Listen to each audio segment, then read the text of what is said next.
Hey, everyone, and welcome to This Week in Hospitality Digital Marketing Live Show number 178. With me is Mr. Tim Peter, which I hope his audio is back to live and happiness. No! I hear Stuart, though. Hey, guys.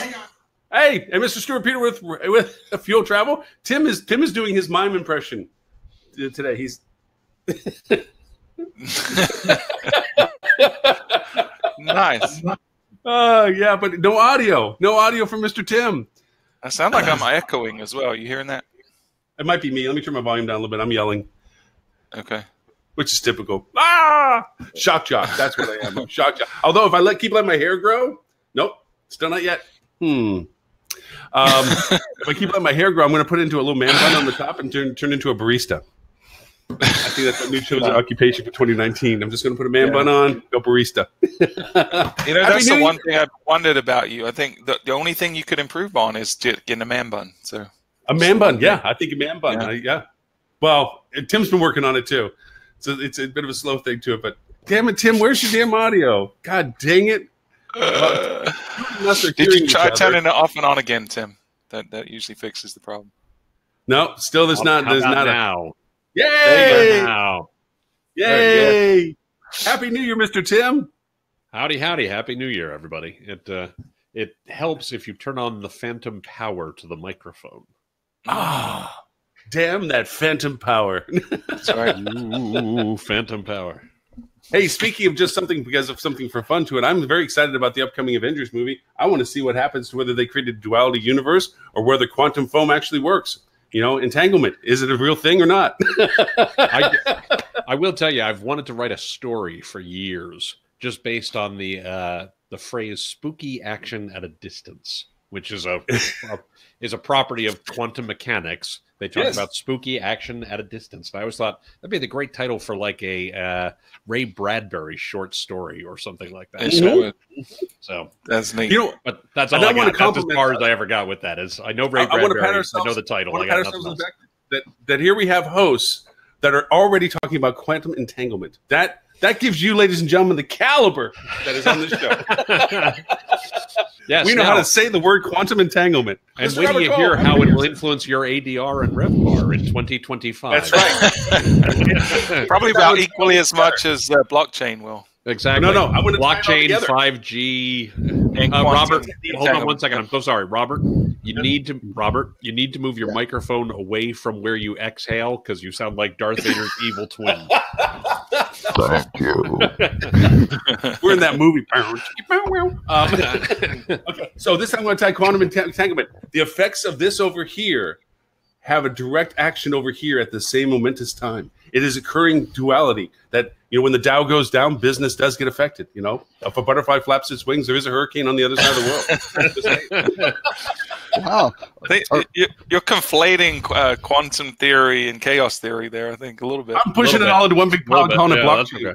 Okay. So are we talking about a new hotel concept, Schrodinger's hotel? That's right. It's both occupied and unoccupied simultaneously. You may or may not have a reservation. You may or may not have a reservation at the same time. Depending on who you book through. Yeah, until you do the night audit. It is both occupied and unoccupied simultaneously. Do you have a room or don't you have a room? That's the OTD struggle. Gentlemen, thank you so very much. A happy New Year to everyone. Our first show out of 2019. Hey, can I share something with you? You brought up the Avengers movie and getting excited about that. If you start Infinity War at exactly 9:45 and 54 seconds, then the snap occurs exactly at midnight. So that's what me and my so that's what my two sons and I did to see in the new year. We enjoyed watching, spoiler alert, all of Marvel's superheroes dying at midnight. It was great. They didn't die. They went to an alternate parallel universe, just like they dusted. Sorry, they dusted. I would have lined it up. This is just my opinion, but I would have lined it up with Nick Fury going "mother" and then disappearing. That would be the perfect end to 2018. Wow, just dust the whole thing. Anyway, Robert, thank you again for an excellently well curated list. A little, albeit late to the gate, so I only read a couple of the articles to start out. One of which I was hoping we could that's hit, but my again, excuse too. Yes, that's the one I use every week, by the way, just for those who may not know. I read them. I only understood like 3 of them, but I did read them. I didn't know if Robert, you had actually read Colibri Labs 2019 Hotel Industry Performance Forecast. Yeah. Yes, I did. But should I give you a quick update of 2018's actual performance recap? That'd be great. STR's weekly report came out. Okay, so these are the Robert Cole numbers. Since 2006, I have taken on a weekly basis every STR report. Now, not daily. I probably should have started daily, but I didn't do that. So, and I'm not going back. I'm questioning the data already. I'm questioning the authenticity of the data already. Yeah. Anyway, so I've gone through. I have little check figures to make sure. Every once in a while, I'd make a little typo here. You don't do that. So, anyway, actually, for the trivia people, week 52 is always a great one because you have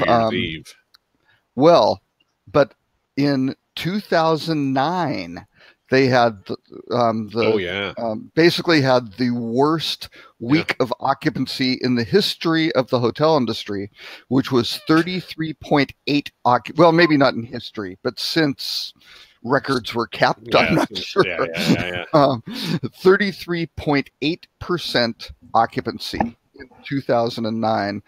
This year, we were all the way up to 50.9. Wow. Now, that was down from last year, which was 51.6. But anyway, overall for the year, I think are the interesting ones. What do we have? Year-over-year occupancy, about 0.3% increase in overall occupancy this year versus last year, which is not a great, huge number. So the year ended up at 66, a little bit over 66.5%, and last year it was 66 1/3%, right? So marginal increase.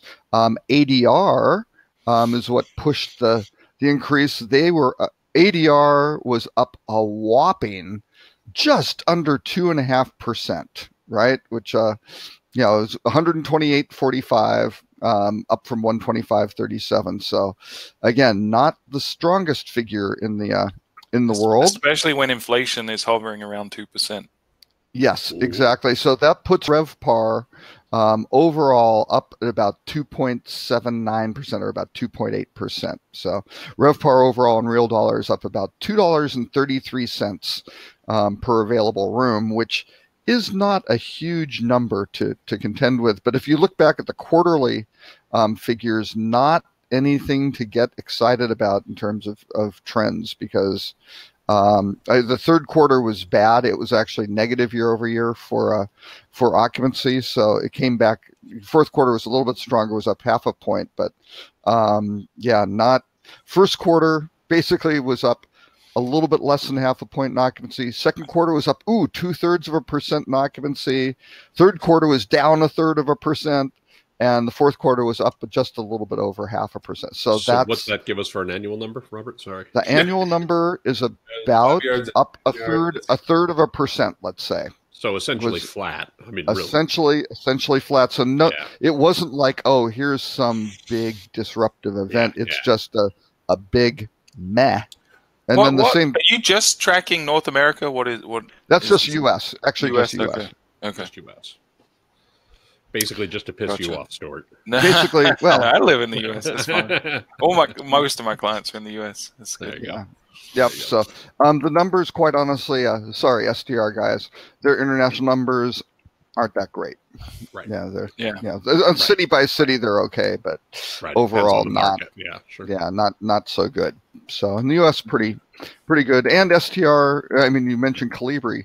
Overall has much better coverage overall than Colibri. Colibri has a lot of the major chains, but not necessarily the breadth that STR has across all the groups. Which is funny because the Colibri Labs data suggests things will be a lot stronger than what the actuals have been showing, which I think is interesting / curious. Yeah. Well, and they're looking mainly at the big brands, right? So does that mean that they done a better job this year than independents or smaller chains? I don't know. I would say probably. I mean, generally they do. Well, I don't know. STR's numbers have shown that independents have done really pretty well, but STR also breaks out some of their independent numbers a little I think interestingly, right? I think there's the likely cause of that is that the chains have better representation both in the STR data and in the Calibrate Labs data. In terms of geographic coverage, right? If I'm a chain, I've got properties everywhere. If I'm an independent, who's participating in STR, I tend to be in major markets, right? True. Right. Major markets, some secondary markets and the like, which are the ones that are getting most impacted by, increased inventory in the marketplace and the like. So I think it's likely an indicator that, major markets are feeling the pain a little bit more than, secondary, tertiary markets are. And of course, the major brands aren't going to have that same problem because of their geographic distribution. Right. So do people look at, because I'm not big on this side of the data. My data's all on the kind of individual property level with our clients. But do people look at this kind of data trending against what's happening in terms of inventory availability, not occupancy, but the fact that new properties being built or some, alternative accommodation, stuff like that? They should be. I can tell you with my clients, we certainly do. I mean, we try to forecast what is both the likely demand into the market, using things like TravelClicks data and the like, as well as what's going on from the standpoint of inventory, so we can get a sense of what should our fair share be, right? We pay very close attention to our share of business into the market, right? Because that's often and Stuart, you deal with the same thing, right? When you're an independent property, your ability to drive demand into the market, and let's be fair, when you're any kind of property, your ability to drive demand into the market is somewhat limited. Yeah. What is very important is how much of the business that is coming into the market are you capturing, and how much are you capturing of local business, right? So we pay very close attention to what's happening from an inventory perspective, because that has a tremendous effect on what happens from a share perspective. Yeah, makes sense. Supply is pretty much, well, if you look at actually, if Jan Freitag from STR, I'm a huge fan of.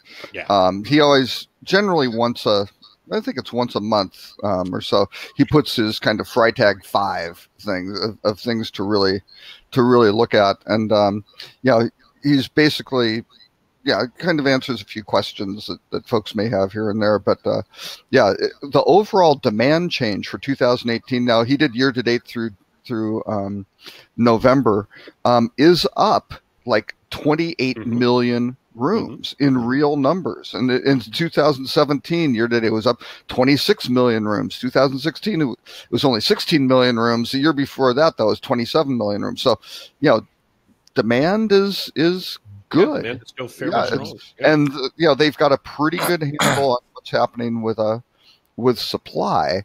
And so they are kind of looking at it going, you know what?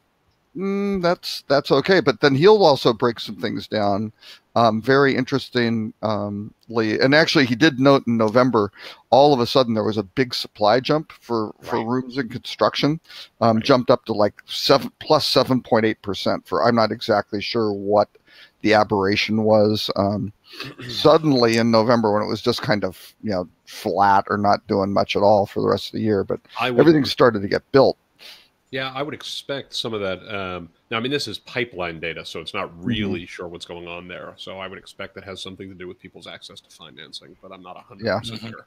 Right. Yeah, so or they're squeezing the stuff in this year, or whatever the case. Yeah, right. We get the things started this year for whatever reasons, but. But he also breaks some things down by, the monthly changes by class, and you start looking at. I'm trying to think. Did he say the occupancy? Not exactly sure if this is for a particular month or maybe the month of November. He didn't really put if it was. He says November. I'm looking at the data. Well, for number 2 for the class data. Yeah, that's. Oh, okay. It's still November. So, looks at RevPAR for luxury was up 3.8%, which is great, and economy was up 3.8%, which is pretty good. Mid-scale 2.8%, and what did those three have in common? They all had occupancy growth. Right, and ADR was actually pushed up 2.7% on the luxury end, but everything else in the middle, the upper upscale, upper mid-scale, which is where all these new hotel brands are, right? For all the new stuff that all the big brands are doing. Upper upscale occupancy down 1.5%, upscale down 1.4%, upper mid-scale down 0.4%. None of the ADR increases were over 1%. And you start looking at that and you go, oh, it's at the top. It's at kind of at the bottom. So those are things to certainly consider. And some of that occupancy could be certainly driven by increased supply growth in those sectors too. And I also want to talk about, I want to go back to the Calibre Labs numbers for a second, because they make a really good point. There's clearly some interesting things with their methodology and the like.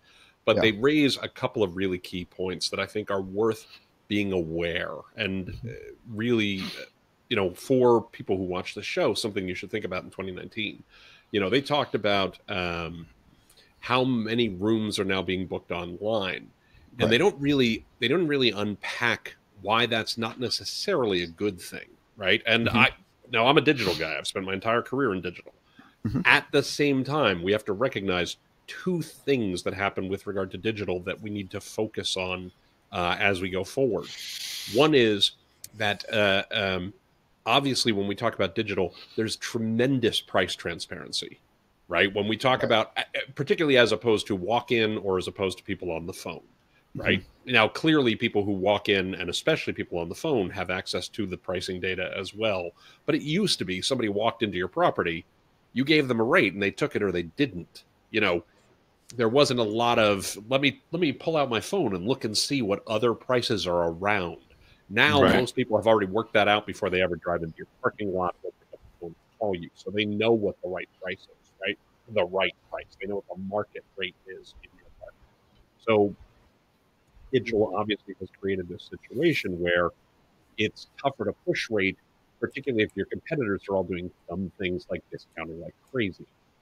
The second thing, and this was something we saw all the time, and I still see all the time with luxury product and upper upscale property product, is your ability to upsell is so much better when you're talking to a voice agent. A trained voice agent who knows what they're doing. Oh yeah. So you can actually absolutely sell up to a higher rated room, a higher rated room category, etc., in a way that I still think digital lags, and it's something that we need to be thinking about. How do we do upsell, not during the transaction, because the first thing you want to do is get the reservation, but post-transaction, right? How do you entice people to upsell to a corner room, upsell to a suite, upsell to, some other amenity or some other benefit that you can offer?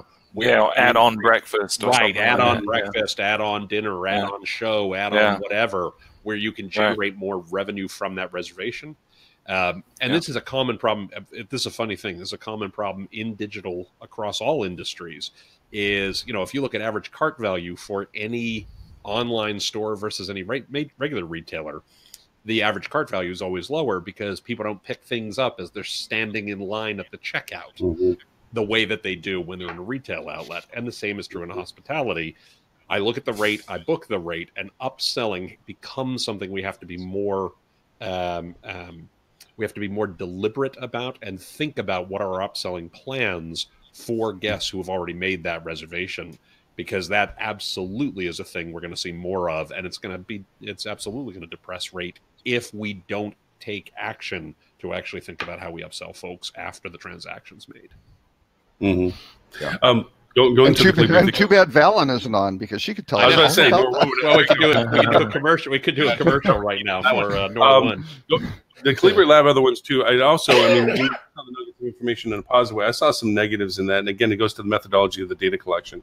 Their one chart, and I can share the screen, but I don't want to take away from it. And in their article of total U.S. change in rooms booked per day, it is apparent from their 15 to 19. For those who can't see the graphic. The link is in the chat room if you want to click open it for it. Right. The real victim is the property direct. And I find that to be very skewed, obviously, for a pair of reasons. Brands have been shooting standalone sites and so forth out of their market strategy for this entire duration of time. So how can you go over and say, you know, they didn't hold up their end of the bargain when you killed all of them?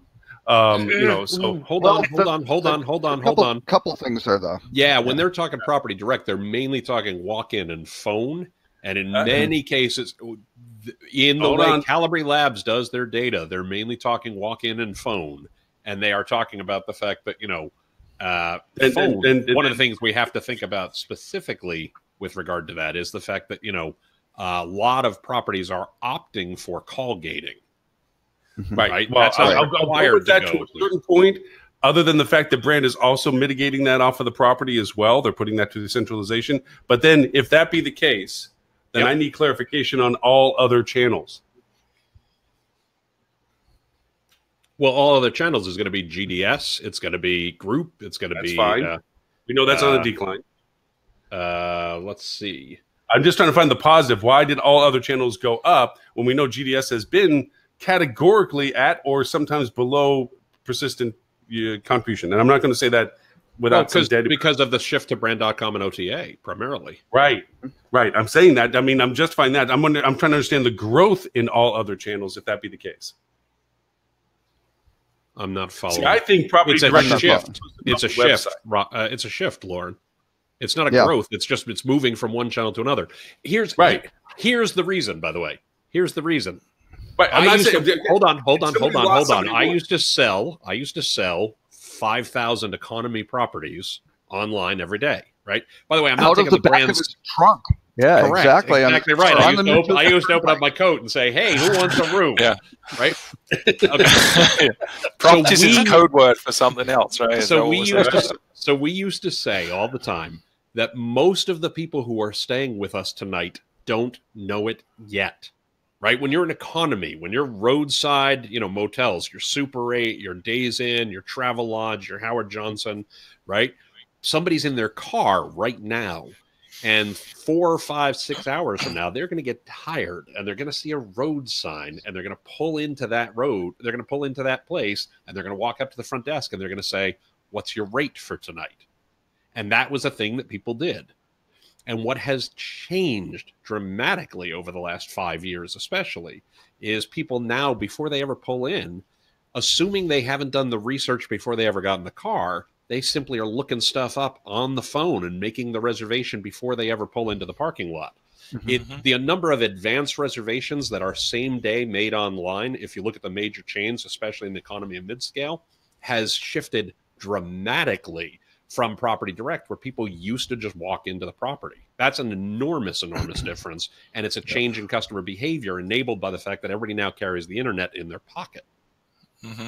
Yeah, I'll give you an example. It happened to me recently with wasn't that recently. We went to a soccer tournament. We were going to leave at one night and travel back and forward, and we decided last minute we were going to stay in market. So there was a Starwood that we'd stayed at before. It was in Charleston, South Carolina. So I went online to look at what inventory was available and pulled up Hotel Tonight. And they still had inventory on Hotel Tonight. So I went to the property.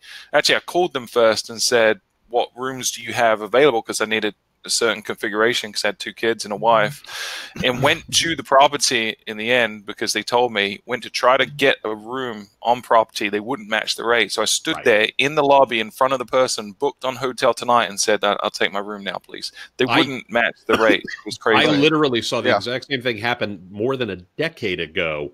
And it was one of the funniest and most terrifying things I'd ever seen. I was in a Ramada outside of St. Louis. I worked for the company. I was visiting the property, and a guest walked in, literally had pulled into the park. You got to remember, this is 12 years ago, 13 years ago. Guest pulled into the property, walked up to the front desk and said, "What's your rate for tonight?"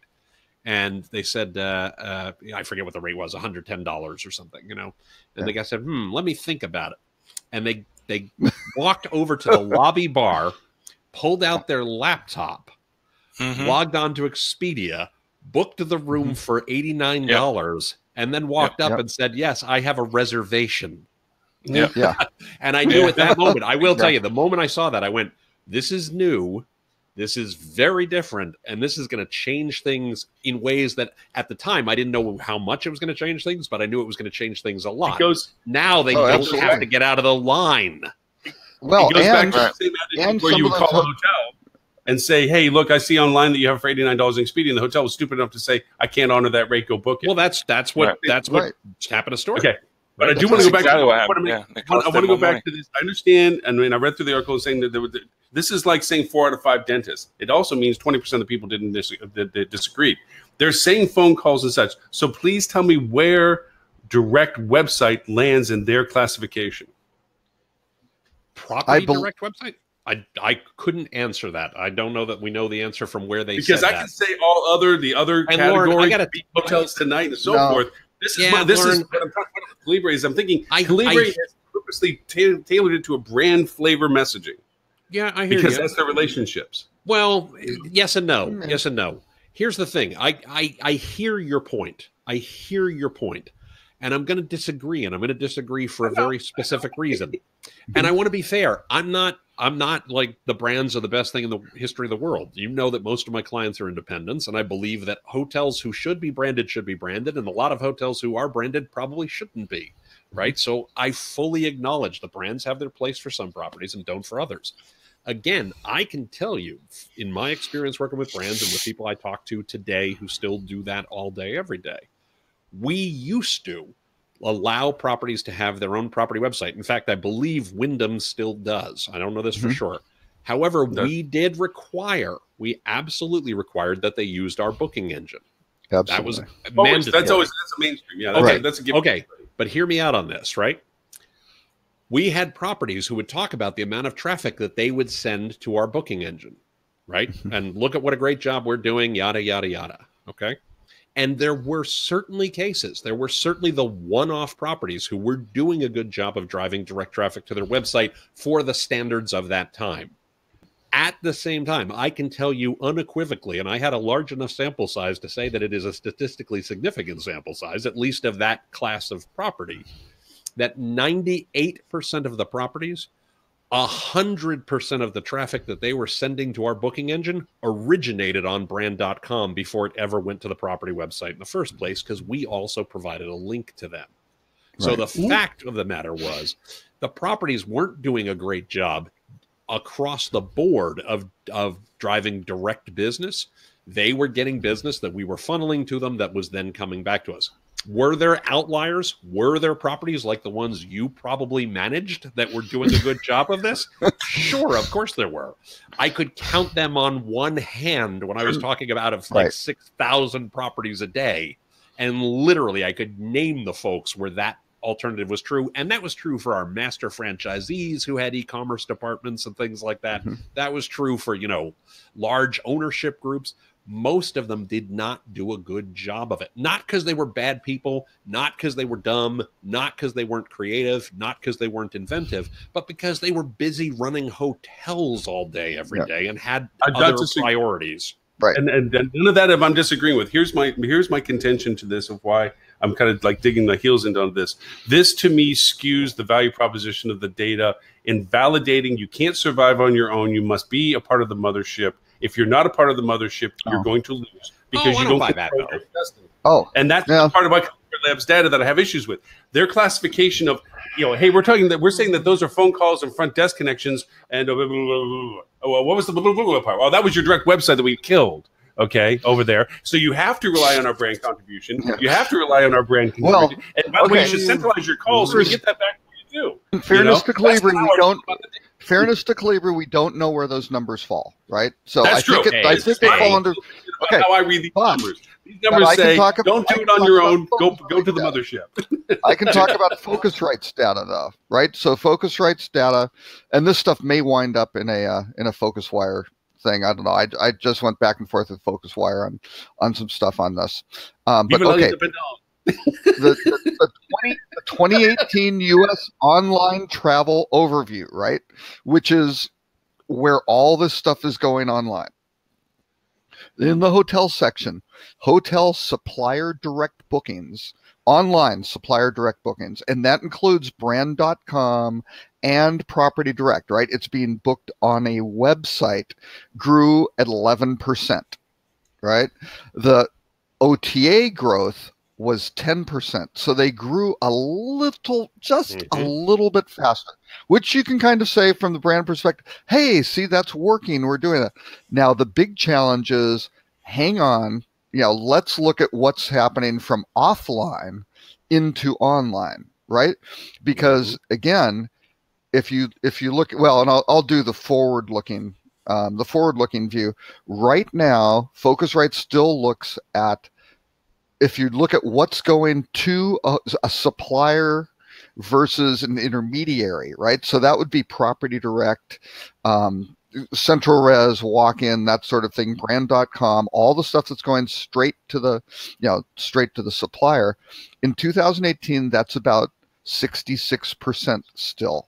What's happening though is it's shifting off of the voice and the central reservation stuff and going online. And so when you start looking at what they project into 2022, that is going to drop to 63%.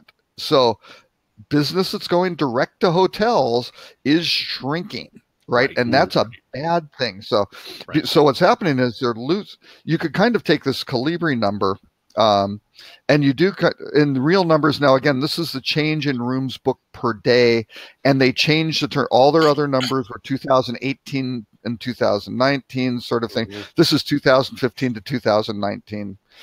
So it's a little bit different basis. And I always get concerned when the basis is different, right? Right. But again, they're making a point. If you look at property direct, it was minus 200,000 rooms. Brand.com was plus 200, slightly higher, 202,000 rooms. Yeah, they're essentially the same number for all time. Right, essentially the same number. So you go, oh, well, the property direct all went to the brand. But then you look at it and go, well, wait a second. OTA went up 186,000. Where did that come from? Right. And so you could make the argument that a lot of this property direct offline stuff is basically shifting to brand.com, but it's going to a lot of other areas. And the other point that was made by the Focusrite, the latest Focusrite stuff, is that travel agent and travel management company volume is going to go up from 10% to 12%. So that's a 20% increase in real share. And what's going to happen there? All of a sudden, you're going to start seeing group bookings and things like that. Going to large groups, be it if it's Group Eyes or if it's a hotel planner or Cvent and all those sorts of stuff is going to start getting automated. But those are intermediary channels, right? Yeah, exactly right. Yeah, exactly there's a lot more push on intermediary, and that doesn't bode well for the hotel industry, especially considering we are in peak occupancy periods right now. Right? This is the absolute top of the these are the good old days.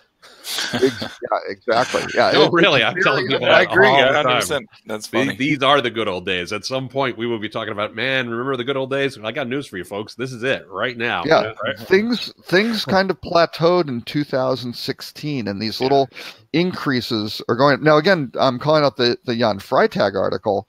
I thought was fantastic because somebody asked him a question about, well, so do you see RevPAR going to 0% growth? And he said, no, as long as we kind of have a handle on supply, we see demand, the economy is good, it'll pop up at 2% because people will raise rates. There'll be ADR going, here we go. He goes, when occupancy swings negative, when there's a downturn, it's not going to go to 0. It's going to go to -10.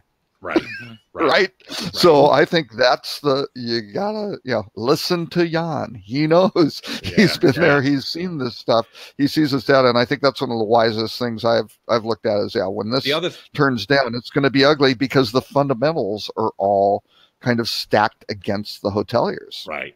And the other thing I want to add to that, and I've known Cindy for a long time at Calibri Labs. I know we all have and everything. I know she can have points of view that sometimes can be a little divisive, right?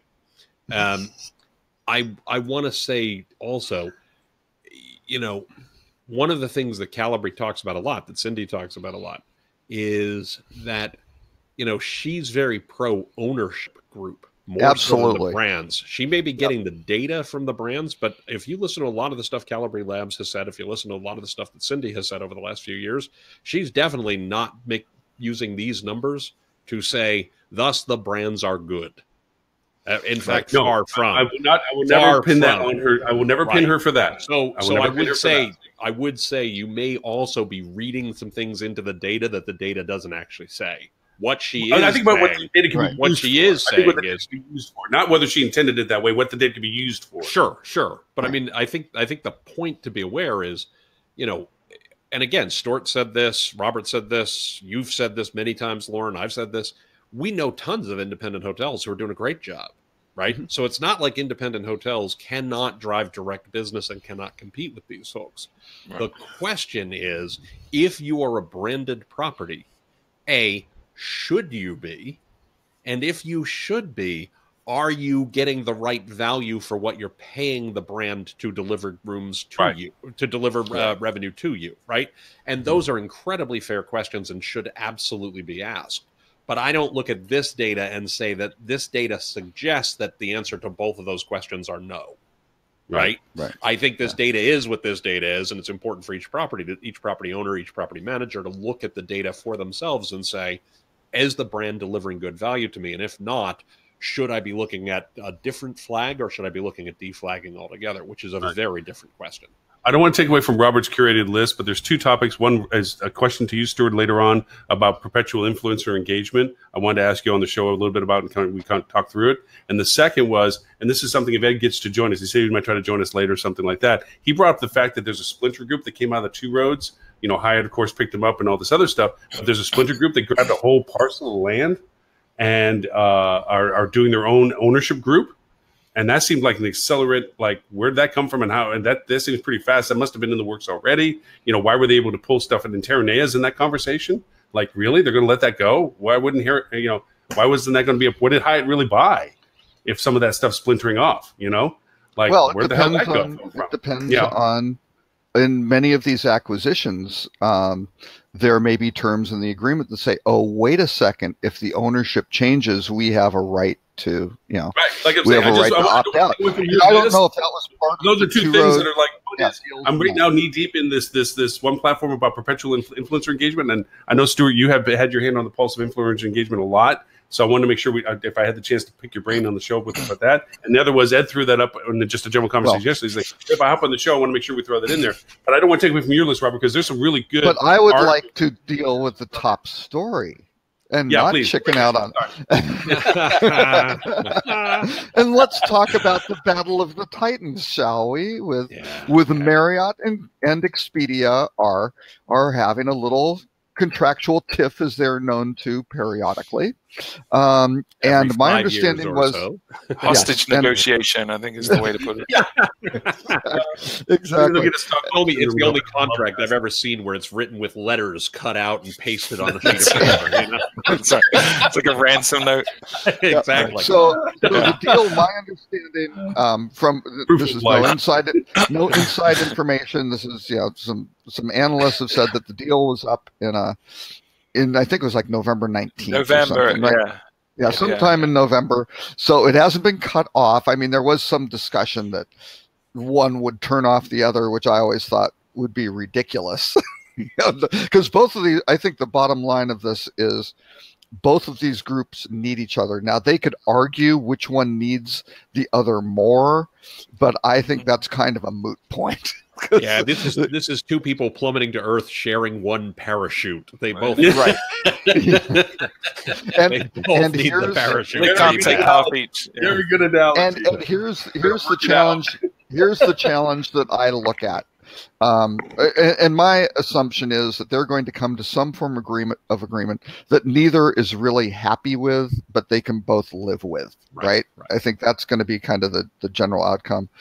Because the reality is, if you look at these owners, they have not gotten this big bump in terms of revenue per available room, right? That hasn't contributed to their margins, right? They've only got, it's up a couple points.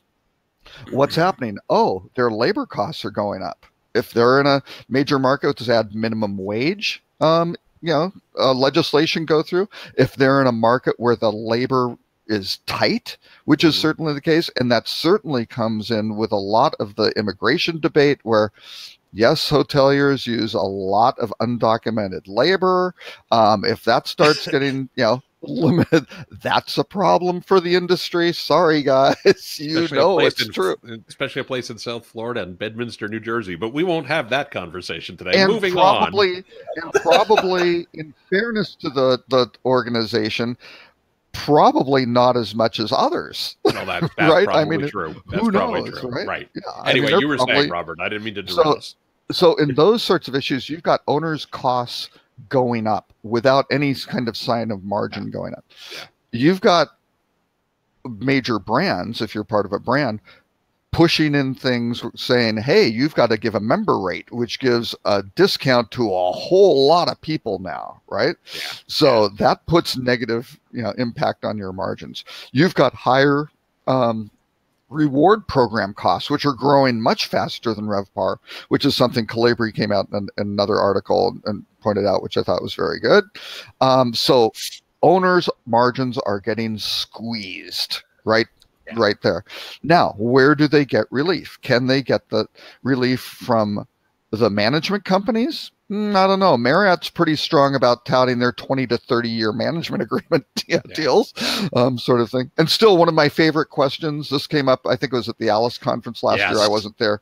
This is my favorite question.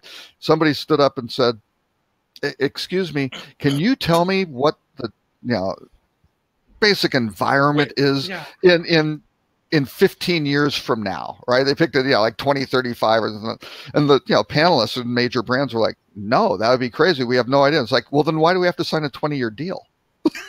It was to have been in that room. I mean, that's crickets. Yeah, that was a Bob.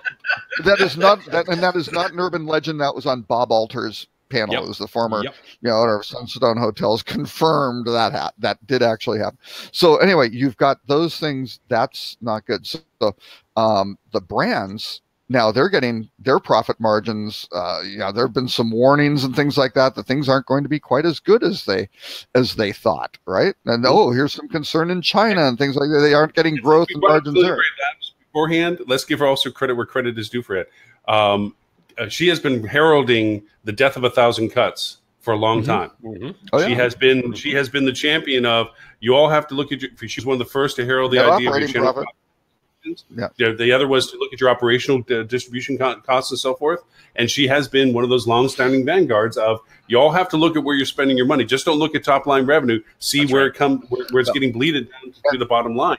And this is one of those GoPar, let me tell you, GoPar is not a new concept. It has not been adopted by the industry. But boy, let me tell you, 1985, and I have to drop another Four Seasons Hotels. Sorry, guys. That was the foundation. The foundation of not fill out your bingo cards. That was the foundation of the not discounting, because we could march into meetings with owners where they're gonna go drop $100 million to go build a place and go, we can generate better gross operating profit than the other guys. Here are the numbers, flat out. Here's what we do, right? And that's to put it into practical terms, just to drop in about the digital component and direct channel and so forth. If you're dealing with your marketing strategies and you're happy with a 4-to-1 return, if you're not doing a 25 net profit margin, you are losing money, because it's costing you more money to generate the revenue you're generating than it does for your operational flow through expense, even down to your EBITDA line. So you've got to consider your margins of return based on your margins of net. Obviously, there's times where you have to exceed that, because there's definitely capture of voice and capture of growth, and you have to go below a threshold. That's not. This is not lifetime value of that guest, and that's exactly There's a lot of other things to this, but in general terms, if you're living with a 2 to 4 to 1 ratio for all of your marketing efforts, you're losing money on that channel contribution because it's not generating the value proposition. So anyway, the brands are getting squeezed. Actually, there was an article on MGM. They're going into a big cost cutting thing, because they're preparing for the downturn like now. They're getting ahead of the game, right? Which you normally don't see that in the casino business, because the casino business used to be recession proof. Right? But now, because only a third of their revenue comes from gaming when it used to be 2/3, all of a sudden, all this entertainment, all this food and beverage, all the rooms is all discretionary income as opposed to really the hardcore gamblers. I don't think it was discretionary. I think that was, some sort of compelled income. So anyway, brands are getting their margin squeezed, and now the OTAs, right? Because these are a very strong period of time, for occupancy in business. And during those periods, their margins get compressed, their inventory availability gets compressed, all that sort of stuff. So their business is generally down. So everybody's margins are getting squeezed. And here in the middle of it, we have Marriott and Expedia basically fighting it out over the elephant in the room is, can Marriott get down to supposedly 10%? If they can get Expedia down to 10%, it's a big win for Marriott. And at least the analysts that I know, it's like, boom, watch their stock go, because that's a big thing. And that'll also help Hilton and the others, because they feel the others will be able to follow in that in that wake. Expedia obviously doesn't want to do that, and I'm not sure where Marriott is now. My guess, again, no insight, is probably mid-11s, something like that. I don't know. I don't know if they got down in their last one to 11 or lower. But this is a crazy game of chicken. Probably under 12. It is a crazy game of chicken. It's a game of chicken that's going to have huge ramifications throughout the industry. And I mean, I can't envision Marriott pulling out of Expedia. I just can't see that. There's too many owners that would be disgruntled, because no matter any way you look at that, short term, that's going to have a massive negative impact on revenue for Marriott. And Marriott owns 1% of its properties. Right. So 99% of the owners of their properties are not going to be patient and not going to sit there and accept that. There's going to be immense pressure. Yeah, I think it's 43%, something like that. Let's just say 45% they manage, right? But 55% are franchised, right? So more than half, and those are the ones that are. And going back to so go ahead, Stuart. Go ahead. I was just going to say, these people who really control the purse strings and expect a return on their investment, they're not going to sit there for 6, 12, 18 months while the market shifts and equilibrium happens, right? Because the market would be fine 2 years from now if Expedia went away, but the 2 years between now and then would be crazy roller coaster where there'd be a massive power shift, and that could go to TripAdvisor or to Google or to Booking.com. Probably. Well, and it is, right? It's going to Google slowly, so this could accelerate the inevitable. But I don't see the stakeholders in Marriott being willing to take that risk. So to me, Expedia has a little more leverage in this negotiation than Marriott does. Actually, I think they have a lot more leverage, because the one thing I didn't like about this article, I thought it was a good article. I thought it was well written. It was well researched. They talked to a lot of smart people who had a lot of great insights, right? So all of that is true. What they left out of this article that I think is really important to note is, if they're able to get Expedia down to 10%, if they're able to get them down to 10.5%, whatever it is, we also have to talk about, what does that mean in terms of placement? Because obviously, if you go, if you're a property that today gets a lot of revenue out of Expedia, and you're paying, let's say, 13% on it, doesn't matter what the number is, right? And you're always consistently among the top listed properties, and suddenly your Expedia is only going to make 10% on your rooms, there's a very good chance you're going to go from a top listing to, halfway down the page, or God forbid, to page 2. And then it doesn't matter what you're paying, because your revenues from Expedia are going to drop, and those franchise properties, those franchised owners, are going to be pissed off. So it's this balancing act of, it's not just about the rate; it's about how much revenue they're actually generating. Because that's the tiebreaker, especially when demand is strong, right?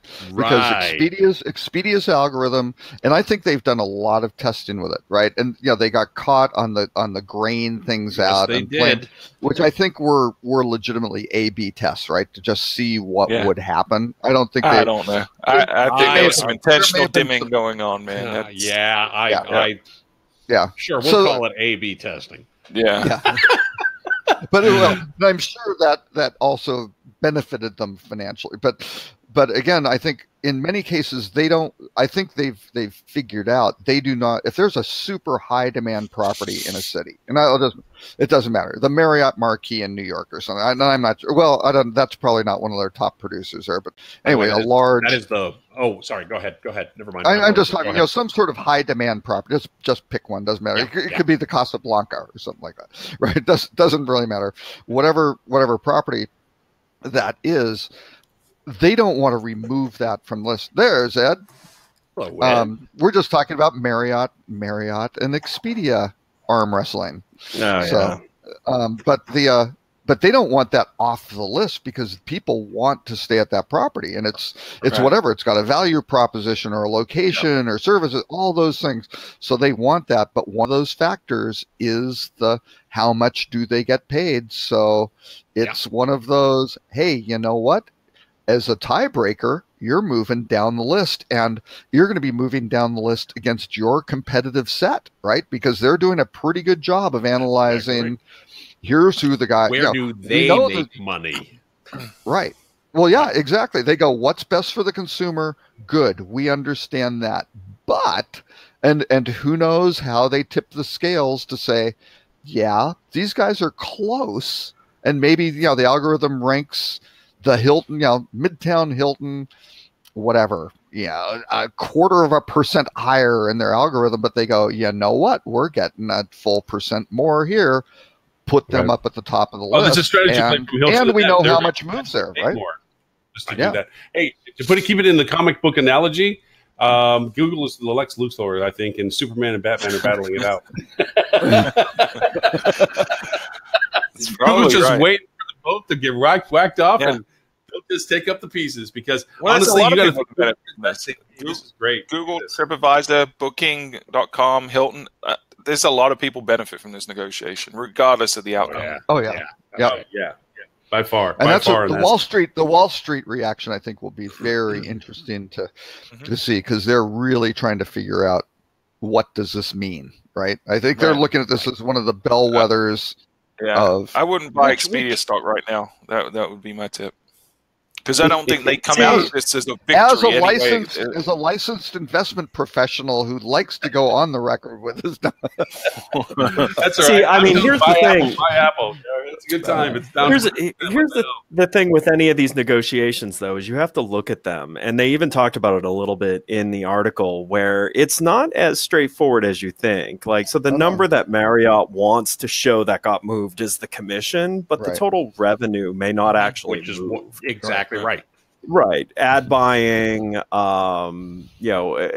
exclusive rights. Like, Expedia is not going to lose money on a deal with Marriott. They've shown their willingness to just go, you know what, we don't need you, Marriott. We'll let you go out in the cold for a bit and let your franchises, come back and scream at you. Yeah, because they know that I don't agree with that part, but I don't think they want to go that far.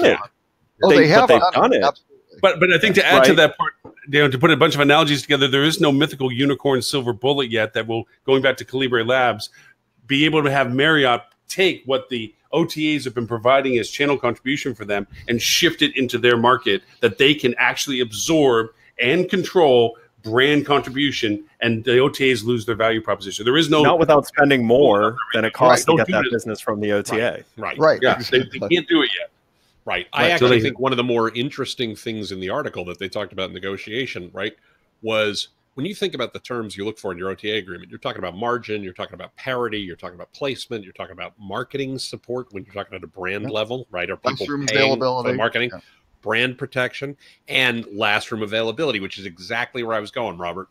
One of the more interesting things in the article they talked about was the fact that they want properties, Marriott wants properties, and I think they absolutely should fight for this one. Personally, I would, if I was the one negotiating the deal, have properties in markets where you're in peak demand, be able to dim the channel, right? I should be able to say that's a deal killer for Expedia, I would say. Of course it is. But doesn't Expedia allow a certain amount of movement? That's so you can't what I'm saying. Remove it, but you can move it like within a month or two's range. Absolutely. Forward. Right.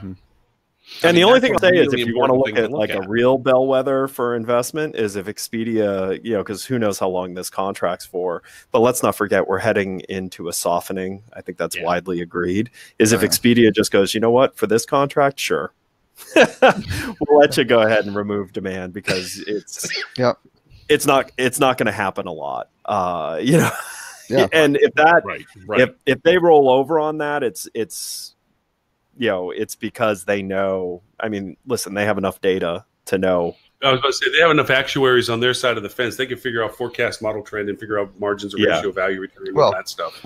And I'm sure they're figuring out the ripple through for all the others, right? Because they perfectly well know that the guys at Marriott are going to go wind up working for somewhere else, and they might just oopsie disclose to the new owner or tell somebody over a beer or something like that what the number is, and they don't want everybody going, they got half a point, everybody else should go down half. That's not good for Expedia's margins. So it's going to be an interesting process where everybody's going to try to say, yes, we won. Right. And I did make a comment to a client the other day. It says a lot of the data that these places are using, because we were talking about the Marriott thing, actually about something else. I said they have a 4K view in the future, but what goes out in the public is 8 pictures of what they think is happening, because they have a much clearer picture of a lot of nuances that there is no discussion in public forums about. And what we're getting in the news is an 8-pixel version of that, which is like blunt instrument color code. We think it's going to go this, but there's no detail to the process. So By the way, there are some things that they can still. There are some things they can still play with, depending on, what happens with merchant versus commission and things like. But again, boy, the hotel groups have to be very careful what they wish for, because they could just be stacking things up in a downturn where things could get very, very ugly. Again, structurally for them, right? That's the problem. So, you picked the top story. We already hit the insights on 2018. Actually, real quick, I'm so sorry. I didn't want to start the show by saying, hey, good to see you guys. By the way, I can only stay for an hour, but today I can only stay for an hour. So I'm actually going to run. Well, I thought you said the thing about if Ed comes on, you can't stand him, and you were leaving immediately. That wasn't. That's what we were. That's what Robert, inside voice. So sorry. These are all things we know. Stay confident. I get a kick out of it. Well, Mr. Tim, thank you for the hour that we did get to share with you. If people know more about you and what you're doing, where they can find? They can find everything they need to know at timpeter.com. I do want to do 2 quick shameless plugs, by the way. Obviously, I'm sure you'll talk about this at the end of the show, but don't forget the HSMAI Digital Marketing Strategy Conference in January 22nd, I believe it is, in New York City at the Marriott Marquis. Was it the 23rd? The Adrian Awards, I think. The 23rd. You're right. I'm so sorry. The 23rd. So that is something people should definitely check out. I actually am moderating a panel on integrated marketing while we're there, so that should be a lot of fun. I'm looking forward to it. And also on Thursday, January 17th, if you happen to be in the area of the HSMAI DC chapter meeting, I'm giving a talk about 2019 trends and how to grow your business, especially as we head into a softer economy. So by all means, if you're in the neighborhood, please feel free to swing by. You're going to save me an email, because HSMAI, for their lack of wisdom, has put me in charge of their entire advertising campaign for the digital conference. And as such, I'm pursuing video snips of things, of which I have been chasing people, and I have yet to send you a request. Would you be so kind as to give a video that I can use into some advertising campaigns? I would be delighted. Yeah, that'd be great. And shamelessly point out anything you point out about what it is you're going to talk about, whatever, we'll feed it to the masses. But yes, I'm trying to get videos from them. And if you do have a special hashtag, I'll be asking that question as well, because I want to get that out in early so that people can collaborate with it very quickly. So, anyways, I will see you all next week. I hope you have a wonderful Friday. Sorry to bail a little early this week, but as you say, once Ed shows up. By the way, with great power comes great responsibility. I haven't seen Ed in like a month, and I'm here trashing him. I feel a little bad. Happy belated birthday, man! That's all right. We had our shows. Should go play them back. We bashed everybody for a couple of weeks. Well, I feel bad. I missed a couple of shows. You guys don't know this. I don't know that we talked about this, and I'm completely fine now. I'm still on antibiotics. I had a major over the holidays. I had a major sinus infection, a bronchial infection, incipient pneumonia, and was not feeling at all well. I thought I was going to make the last show before Christmas, and literally I was face down, wrapped up in blankets and sweatshirts and sweats. I told you it was a mistake going to South America for your gender reassignment surgery. Yeah, exactly. I told you you'd catch exactly. I got the Zika.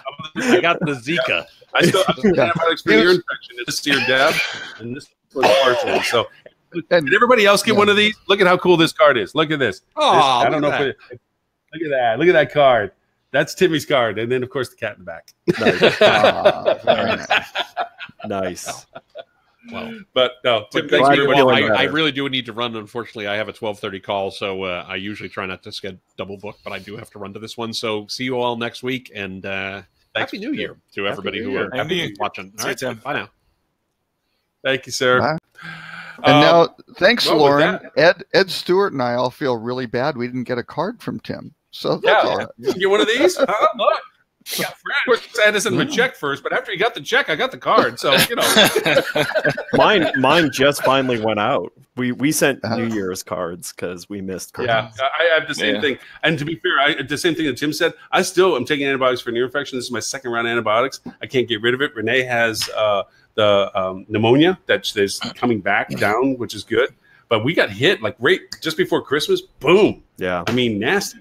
Just God dang. Okay. So yeah. Okay, guys. I'm the old one who's supposed to be raising topics of medical ailments. Let's please not talk about that. That's funny. All right. So topic. What is? Well, I did want to say that although I didn't get a Christmas card from Tim, I did get the pinup calendar with him spread out on every single page. Wow. 12 great photos. Yeah. The one across the Camaro was hot. The October Burt Reynolds pose was disturbing. With the snake. Oh yeah. Well, I don't know where you got that boa constrictor. Okay. Yeah, we do that. So, Mr. Stewart, what topic of your interest? I have one I want to throw up there just because I'm connected to it. But what topic did you see of interest? You know, I don't know if the topic itself was interesting, but I really liked the user interface on that artificial intelligence for directors, the whatever McKinsey it was. article. Yeah, it was really, really well put together in terms of just breaking down the complexities of AI, the timeline, what is machine learning versus deep learning, and I spent a good 20 minutes just kind of poking around in there and enjoyed the experience. It was a good UI. So. Right. It's nice when you work for a large consulting firm and can spend just gobs of money on that type of stuff. Because they probably spent way more than they should have on it, but it'll probably get a lot of inbound links to be able to share. So well, that was actually one. That was one that had fallen off my charts because that was actually published, I think, in February. And it was one of those that it's like, I'll put that in the show next week. And I always forgot about it. And I stumbled across it. But yeah, it's McKinsey & Company did an executive guide to artificial intelligence, which does have a very, very nice HTML5. I don't know what sort of CSS magic going on in there, but it's very, very, very nice.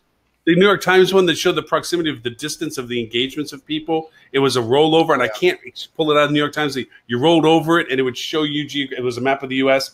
The distances as to what people kept in connectivity to the ranges of people. It was very cool. I can't rip the data out of it, which frustrates me because I like borrowing data like that. Borrowing. Yeah. And reallocating. That's why the New York Times does it like that, so you can't get the data. That's why specifically for you. What's up with that? They got to run a business or something? What?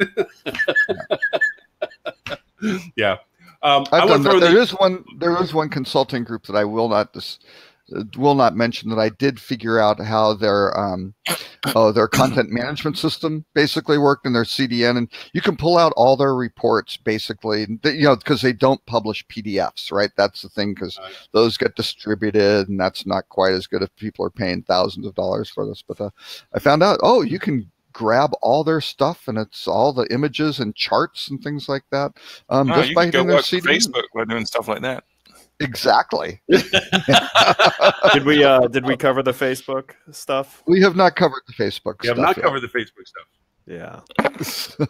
Yeah. I mean, oh yeah, let's throw it in there. Let's go into that. Yeah, because I kind of like Facebook's getting beaten up on stupid crap here. So like saying that Facebook needs to be responsible for making sure that the apps that feed data into them, have the permission to feed that data into them. Like they do what they responsibly should do, which is put that as a requirement for the app to be approved, but they can't audit every single app that connects to Facebook to make sure that these people are actually doing this.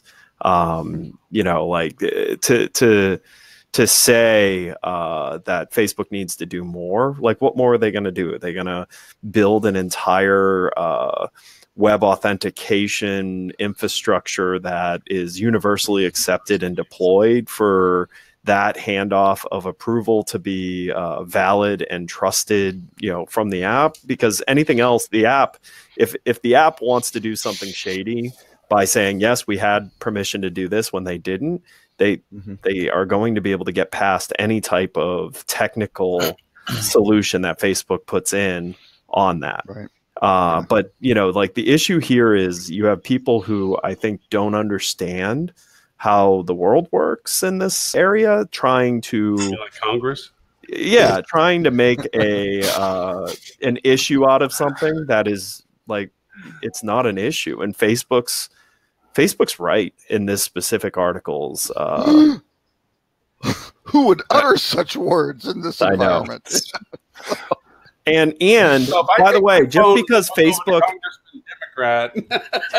Facebook has data that then they can go and buy legally other data to then figure out who you are, that's not Facebook being evil. That's a bigger issue of, if that's wrong and that shouldn't be allowed, Equifax shouldn't be allowed to sell their data then. Because really it's if you really look at the issue here, the data that's being handed off is not at all personally identifiable, at least from what this article is talking about.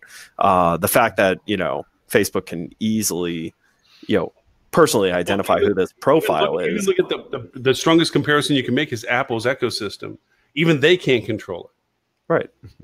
As much as they control the entire ecosystem environment, they still can't control the usability of the data that's being used in the Apple applications. They can eventually find it and stop them, but in all effect, they still can't control that usability.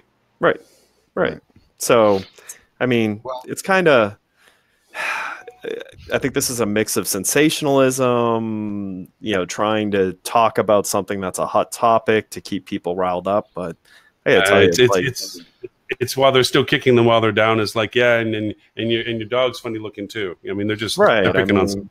Well, and the private, I would recommend there's, actually I should have put the link to Privacy International thing, but it's just like a PDF of the report. It's actually interesting to runs through how all the third party data works and all, what's really kind of going on in the mechanics of it. So it's, But Facebook receiving data can't be a violation of the FTC agreement that they have. Right.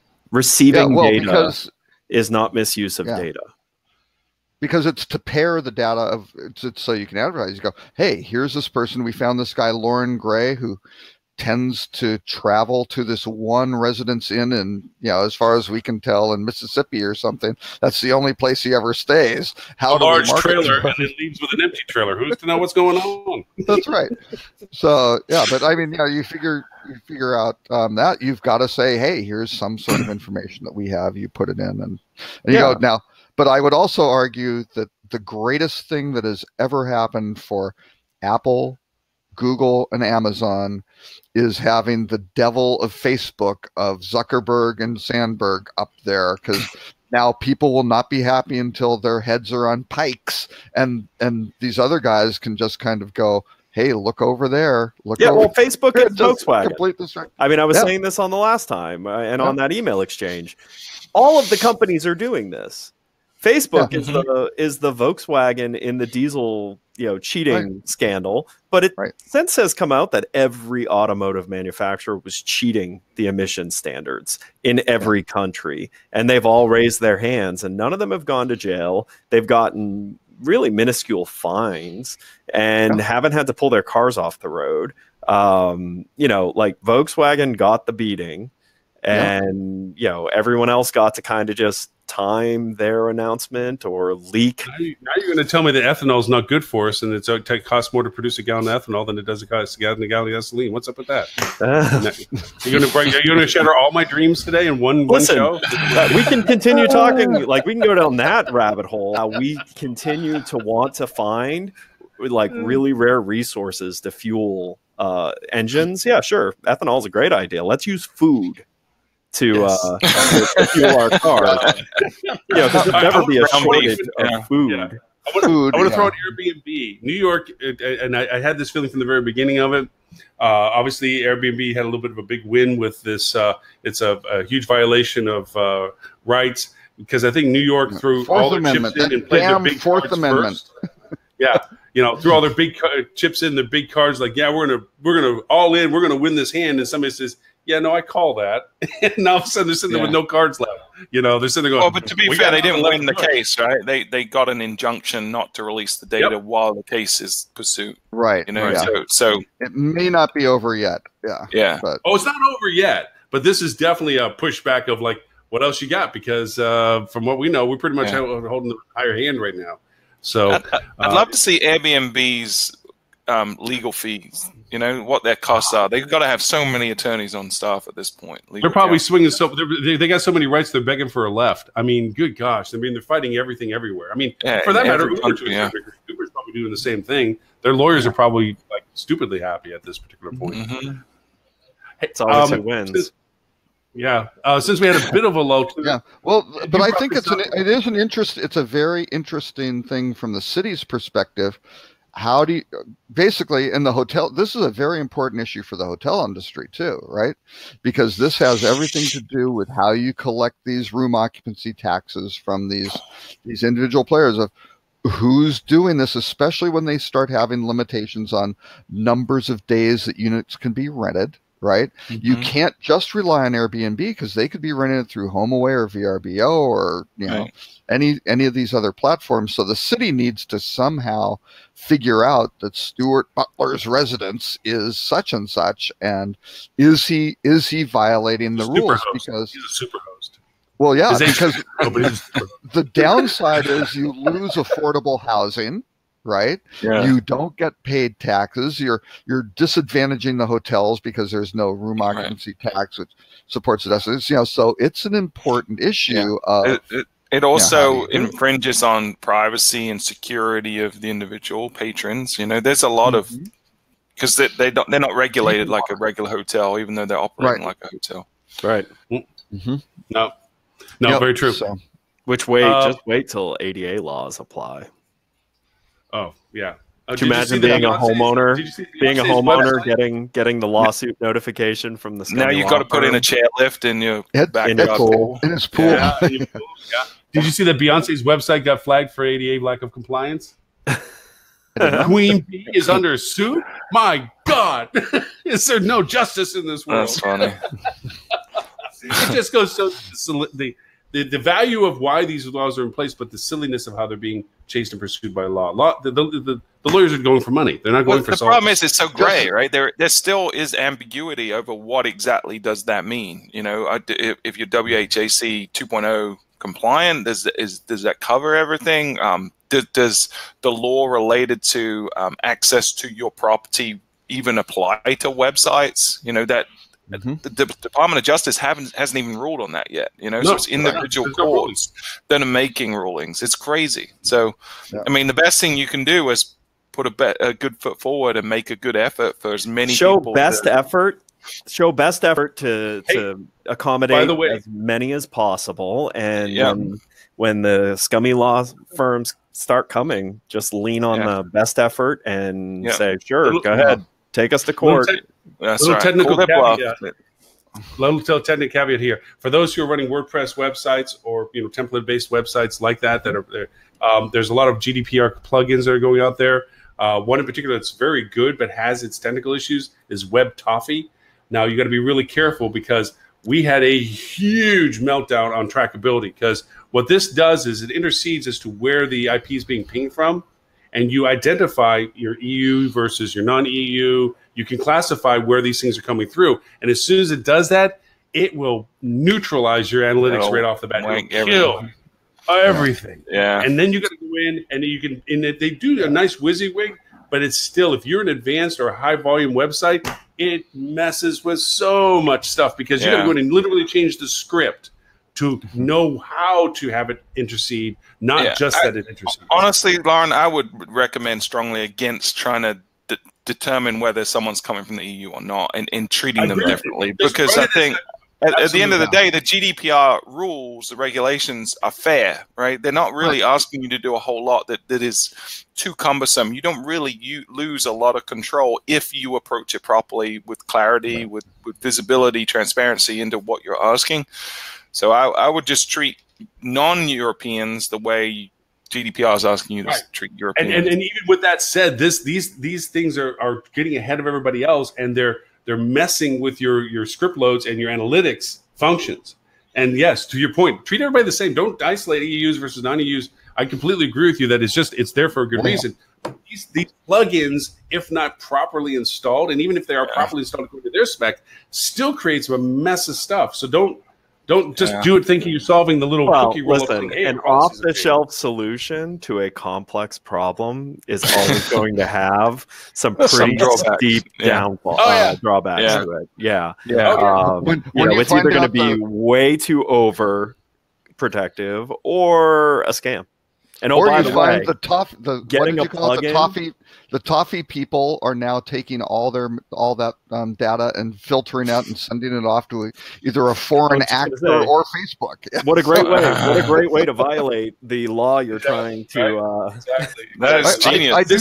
It's that knee-jerk stuff, and I say this from knee-jerk stuff. It's like they're like, "Oh, we're plugging this in." You know, we talked to this ADA compliance company that's selling us how to be ADA compliant. We need to be GDPR compliant. We're shoving all this in, and all of a sudden it's like, boo, everything drops something like, guys, what did you just do? You know, and we have to go in and start tearing it apart going, what the hell is this doing? It's jumping and cutting it off. You know, what the, anyway, so just, most people, their staging sites or wherever they tested don't have, the analytics aren't plugged in or anything, right? It's not, so that's an area people have to be aware of to go, those who run websites, do a dev, a staging, and a live.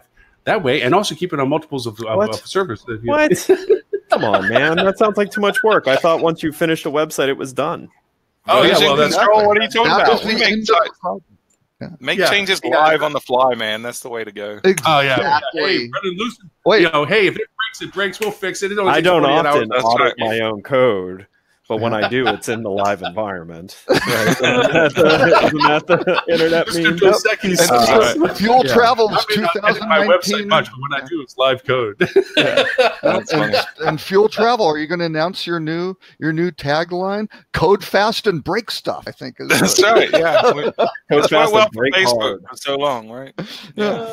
I want to make one very, very important point. I will be outspoken against anyone in the hospitality knows, but never Beyonce. We love Beyonce. Just for the record, hospitality digital marketing loves Beyonce. Good old Queen Bee. Everything she has ever done, always. Or in fact, future, I don't know if you saw this, but at the VMAs, when Kanye West got on stage and started in front of Taylor Swift, Robert was right behind him, was about to do the exact same thing, and Kanye West beat him to it. So yeah. That's how much he likes. Hey, I don't say anything. I don't see anything negative about Taylor. I saw Taylor. I actually saw Taylor for her first time. I saw Taylor for the first time on her Reputation tour, which was quite the large-scale tour. So. Yep, and you learned very quickly that she sings very off-key live. And her fans don't. They don't seem to mind. It's a great. It's authenticity, Ed. It's authenticity. It is authenticity. You brought up the Two Roads thing. I brought it up early in the show without you here, saying if you joined us, that we wanted to throw that into the mix of chat of where did this come from? That what did Hyatt buy? If there's this whole splintering of properties that are going off in another direction. Yeah. Did you guys know about this? No. Like some of the properties that you would have figured would have been like the properties that Hyatt wanted in this are now like part of this other company now. What is the other company? I don't know the name of it. I haven't gotten it yet, but like they're managing Terranea, they're managing Embassy Row. Like these are the properties that you would have been like, those are the ones Hyatt would have wanted, right? Terranea. I mean, yeah, like I think that's probably one of the best properties in the Two Roads portfolio for that. Yeah, exactly. So I found out about it yesterday. I don't have all the details yet, but yeah, craziness. The other was, and I wanted to bring this up with Stuart, because I'm finding more and more platforms being offered for perpetual influencer engagement. It's not just where historically we've come up and hired micro influencers to come in under contract to do a prescribed grouping of things, posts, conditionally images, so forth and so on. But now there's these platforms like Grin that are out there that are perpetual influencer engagements that you literally have a list of your influencers, that you're dialoguing with to collaborate content. I'm not that comfortable with it yet. I don't understand it well enough to know even how to touch that stuff. As a rule, when something is effective, it's really, really hard to scale. And this happened with a lot of different marketing channels. SEO is a great example, say link building or something like that. People find out that there's value to a certain commodity, whatever it is. Let's try to find a way to turn that, ramp that up really quickly. And that to me is what they're trying to do here. It never, ever works. You sacrifice quality for convenience every time. And I wouldn't recommend it personally. I'm totally neutral about this. I'm just seeing this stuff, and I'm like, I can see where hey, having a constant dialogue with people that have a stronger voice. I understand that, but isn't that kind of what you're already doing with your social influence? Anyway? Yeah, exactly. I think the smart marketers don't need this. The ones that are trying to jump on a bandwagon because they've read a ton of articles saying that influencer marketing is effective and they're trying to cut corners and to jump into tools like this. And typically what's going to happen is, like I said, the quality is going to be bad because the people that are supplying the product, in this case, the so-called influencers, are going to be also people looking to cut corners. So it's kind of a marketplace where the hacks on both sides of the equation can come together. The biggest problem with this is influencers are meant to be that step closer to authenticity in marketing because no one trusts advertising. Exactly, yeah.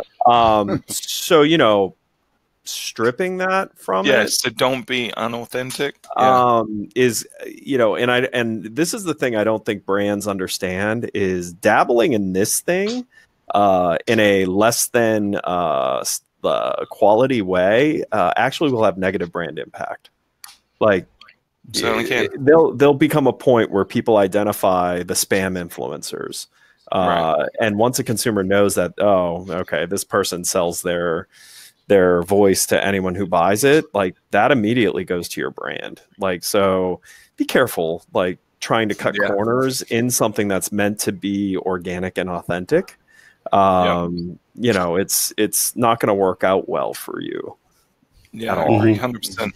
Yeah, spend the time investing in building relationships with people that actually have some value to offer to your brand, and you have value to offer to them. Where there's some kind of synergy. I know. Where's the good marketing is hard. Good I need rooms for Saturday, Stuart. Can we call it that knows the truth, that knows those people, that calls those people, that calls those people? Yeah. Come on. Yeah, I can bring in some Snapbook people and we can sort it out. Yeah, some Snapbook people that do some blockchain. Yeah. Give me some AI in there. That's right. Oh, fun. So we are close to 1:00 Eastern. Question is, do we want to hit the rut row now, or is there another topic out of the wonderfully curated list that Robert gave us that we want to make sure we don't miss, and then we hit the rut row? I don't even remember what the rut row was, I'll be honest. The rut row wasn't that exciting this week. You didn't? I like the rut row. Rut row, man. He dogged on your How much of the internet is fake? Turns out a lot of it, actually. I don't think a lot of people recognize that. Really? Really? Wait, everything that's written online is legitimate? Is that what you're saying? Yeah. Because when I was growing up, the saying was like, if you heard something and people were like, where did you hear that? It was always bloke down the pub said. And if the bloke down the pub said it, then it was legitimate, right? It was gospel. Right. And that's shifted from bloke down the pub to I read it on the internet. So if I read it on the internet, it has to be true. That's right. Hey, silly question. How do you think the algorithm gets impacted when you stop or pause people on Facebook for 30 days? How do you think it influences their distribution of content? From an algorithmic point of view, from Facebook's point of view. What are you saying? You're saying you're turning off their Facebook page? What are you saying? Garbage in. And so before I used to just unfriend them, like, screw this. I don't really want to listen to your crap. Now I'm like, you know what? Pause them for 30 days. Pause them for 30 days. I wonder how that difference affects their visibility to people. The signal of being paused. Yeah. As opposed the to answer is 2, Lauren. Yeah. 2? 42. Well, of course, no, 42. 42. You carry. Yeah. Universe. That's universal. But yeah, I'm sure it's a signal, but I mean, one person being paused by one person. Yeah. If it was the real Lauren Gray, it would probably have more of an influence. But if it's just you, well, I'm trying to make the 16-year-old do what I ask her, but she seems to be hell-bent on making music. But No.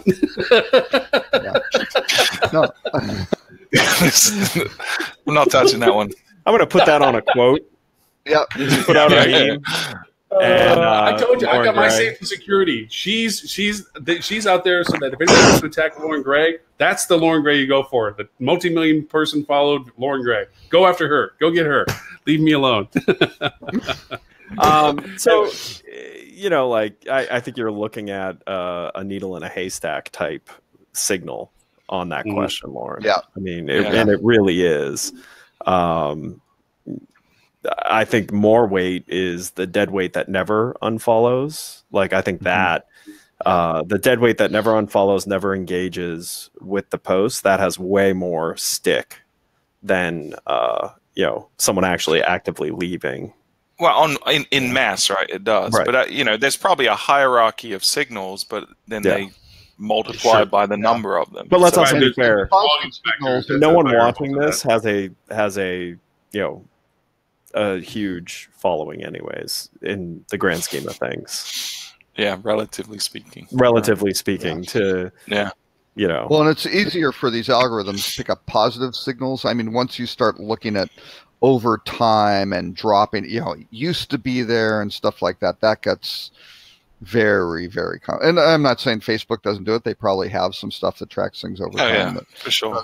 But again, for them to look at it is like, okay, well, they could have that metric, but what does it yield, right? Does it give them that much more quality than this other metric? Some of it's weird too. Like we found some anomalies in the news feed, like how people see things just with our platform, and we don't understand it all the time. But we do identify these things quite often where we're like, well, why is this doing this? And it's a lot of it's black magic that you'll never know how Facebook's doing it. Yeah. And as soon as you start to figure it out, it will change. Yeah, it changes all the time. Speaking of black magic on this, I want to go over and I'm going to put a link up. There is a neat little tool that I'm playing with just because because Ed's on the show and he loves when I mess with Is it called black magic? No. So the one thing I wanted to, just for people who didn't read the how much of the internet is fake, I think I should just go through the subheadings on it. The metrics are fake, and they do have a great video of a Chinese click farm, which is just worth. Those are great videos. You'd go, oh my god, they've got it's insane. A wall of phones, and they're just going down and tapping these things. But the metrics are fake. The people are fake. The businesses are fake. The content is fake. Our politics are fake. We ourselves are fake, and those are kind of so, I like but I think there is some tangible things to get from this this article. So the example they give is a bunch of folks, they set up fake websites, a fake distribution network for display advertising essentially, and then they wrote essentially a malware or virus to go and infect other machines that simulated real traffic to these fake websites and then sold ads on them. So if you bought a number of impressions of video ads or display ads, whatever it is, it looked to all intents and purposes, like people were looking at your advertising, right? Great so completion rates. Yeah, exactly. They're right. watching So the whole video. and they programmed it so it was natural looking, right? So some people bailed out, some people didn't. There was mouse movements, really sophisticated. If the people designed this ecosystem put their efforts towards good in the world, they could really solve some real problems. It's really, really. The Machiavellian side of me really appreciated the complexity of what they built in this ecosystem. No, I feel bad. I was going to confess on something. See, back in the day, Lauren, I made lots of Twitter accounts, and I make lots of websites for hotels. And then when I wanted to do a Facebook page to add, I would go over and go to Fiverr and pick up about 50,000 followers, Twitter and all that stuff, ghost them out because there was nothing to track machines at the time. And then I would go over and cross-sell promotions between all the Twitter accounts. I automate them, feeding, retweeting everybody else. And so all of a sudden I had mock ethical marketing. A promotion. I wish I believed I got to you were drop joking. off. I'm checking the statute of limitations on a couple of these things. Well, because at the time, the markers of people were the only authentication you were looking for is how many followers do they have and how much engagement do they have. But Lauren, you remember when we just had the conversation about authenticity and not being able to scale anything that's effective? You remember that conversation? Right. But this is I was small potato. It's in my history. I've gone through reform. I've gone through the 12 steps. I'm good. Now he cheats. 12 days since I went over different ways. Relapse. Relapse. He cheats in completely different ways now. That's right. He's evolved how he cheats. Yeah, exactly. That's right. So my point being, right, with this. Any savvy marketer that lost their money to this farm deserves to lose their money because they weren't tracking things the appropriate way. They weren't looking at their advertising spend in terms of what does it mean in real dollars. If you're following just vanity metrics like impressions and stuff like that, then you're spending money in the wrong places, and you need to stop. But other ones who are using it will also be like some of these influencers and things like that who go, and it's kind of like, yes, you could go to the Fiverr thing and have somebody go do whatever, but some of these sophisticated ones, and it's the same with TripAdvisor, right? You got these sock puppets that look real that are influential. Yeah, I had a client come to me the other day. We help them with some stuff. We don't actively do their SEO, but they ask us questions about it. So because they do stuff internally, they said, what do you think about this? We're going to go to Mechanical Turk and basically pay people on Mechanical Turk like 10 cents a pop or whatever it is to go and perform this specific search, and we'll have a bunch of different searches so it's not all the same one, and click on our website from that results page. And they were going to do it in a way that to try to trick Google into making it look like people were clicking through from the search engines, which would obviously have a positive influence on SEO. But it's like that mentality, the fact that still exists today, how many times have things like that happened? And you're always going to end up getting caught, regardless of the ethical question. You break your baseline data. So then you actually, the longer you cheat, the harder it is to get out of that mode to actually try to get the quality marketing and engagement. And it's just fraught with all my bullshit that I put into these campaigns, because when it got legitimate, I had to go back and clean all the crap I started them with.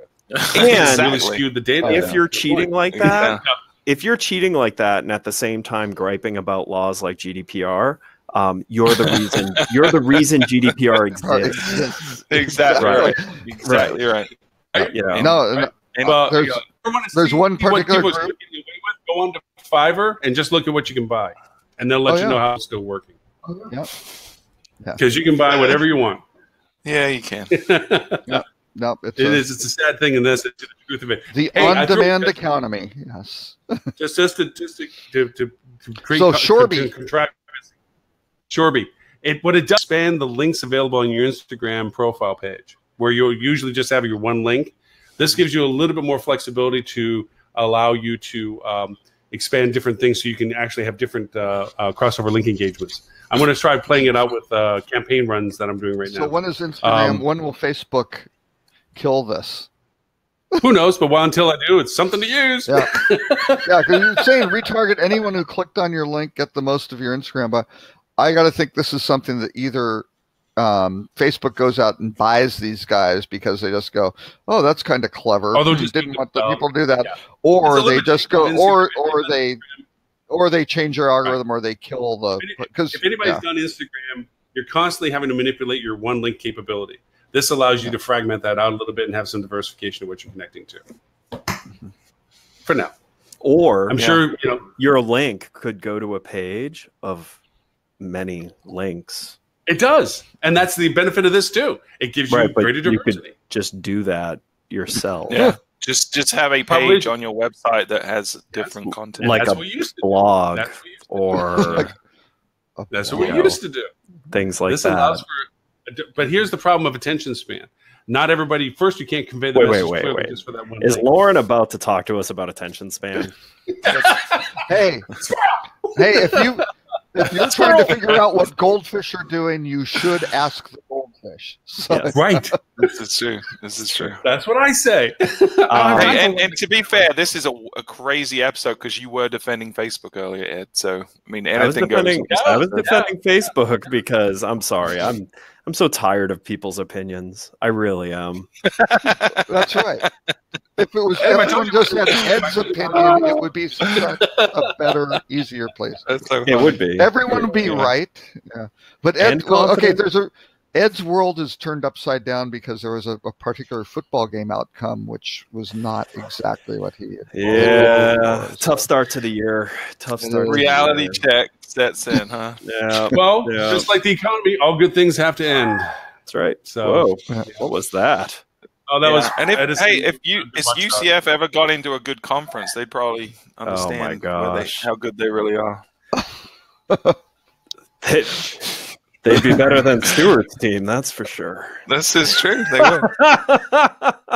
Hey, I believe we beat you last time we played you guys. That was the last time you guys were good, though, as well. This is true.